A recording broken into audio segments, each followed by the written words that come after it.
আজকে আমি আছি জঙ্গাই রোড স্টেশনের কাছাকাছি টিউটন্ডে। এখানে একটা সুন্দর দেখুন পাট ক্ষেত পেয়েছি। আজকে হচ্ছে মার্চ মাসের 31শে মার্চ, অর্থাৎ 2025 সালের মার্চ মাসের শেষ দিন এবং এই ফাইন্যান্সিয়াল ইয়ারেরও শেষ দিন। তা একটা সুন্দর পাটের জমি দেখতে পাচ্ছি। পাটের পাতাগুলো বেশ সুন্দর চওড়া, আপনারা দেখুন। হ্যাঁ, এবং আবারও কিছু মনে হয় পাটের বীজ ভুলেছি। তা এটা হচ্ছে জাতটা হচ্ছে যে আরও 524 বা নবীন বলে। তা এই পাটটা অনেকটা ঘন আছে, এত পাট তো একসঙ্গে বড় হতে পারে না।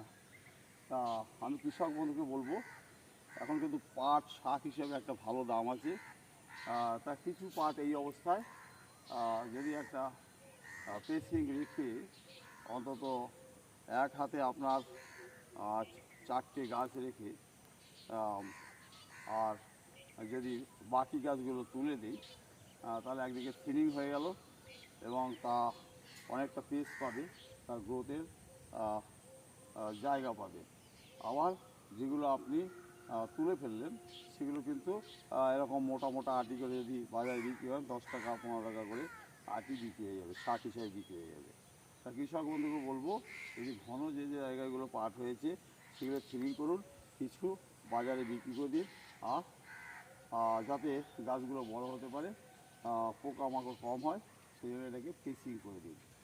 তা এখন কিছুটা ঘাস আছে দেখুন, এখানে এই যে আগাছাগুলো আছে, এই আগাছাগুলোকে যদি দমন করা হয় এবং হাত নিড়ানির সাহায্যে যদি এটা নিড়াতে পারে, তাহলে কী হবে, এইখানে মাটিটা একটু উপরে নিচে হলে পারে কি বাতাসটা মাটির মধ্যে প্রবেশ করবে। তাহলে কী হবে, আপনারা জানেন গাছের উপরে এই পাতায় হয় সালোক সংশ্লেষ, বাতাসের কার্বন ডাই অক্সাইড নেয় এবং খাবার তৈরি করে এবং বিভিন্ন জায়গায় সেটা সেই খাবারটা চলে যায়। আবার মাটিতে যে শিকড়টা সেখানে হয় শ্বসন, সেখানে অক্সিজেন দরকার, সেই জন্য যদি একটু খুরপি দিয়ে কুপিয়ে দেওয়া হয়, ঘাসটা যদি এভাবে নিড়িয়ে দেওয়া হয়, তাহলে এয়ারেশনটা হয়ে যায়, গাছের শিকড়ের বৃদ্ধি হয় এবং পাটটা চটচড় করে লম্বা হয়ে যাবে। হ্যাঁ, তা আমি কৃষক বন্ধুকে এখন বলবো যেটা প্র্যাকটিস করা দরকার, 1 নম্বর হচ্ছে তোমার হচ্ছে 1 ফুটে 3টে চারা রাখবেন এবং বাকি চারাগুলো তুলে সবজি হিসাবে গাছগুলোকে বিক্রি করে দিন এবং ঘাসগুলোকে নিয়ে দিন এবং মাটিটাকে একটু খুঁচিয়ে দিন এবং কিছুটা এটা করার পর অন্তত বিঘায় 10 কেজি ইউরিয়া সার ছড়িয়ে দিন।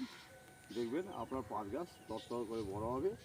আর এটা যদি করেন গাছটা তাড়াতাড়ি বড় হবে। এত গাছ কিন্তু থাকলে কিন্তু পাটটা ভালো হবে না। তা আজকে এটা খুব সুন্দর, এই গাছটা সুন্দর আছে, আরও ভালো হবে।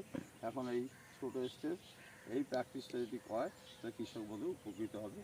আমার নাম হর্ষিত মজুমদার, সহ কৃষি অধিকর্তা, মন্তেশ্বর ব্লক এবং সহকৃষি ফার্ম, পূর্বস্থলী মডেল ফার্ম।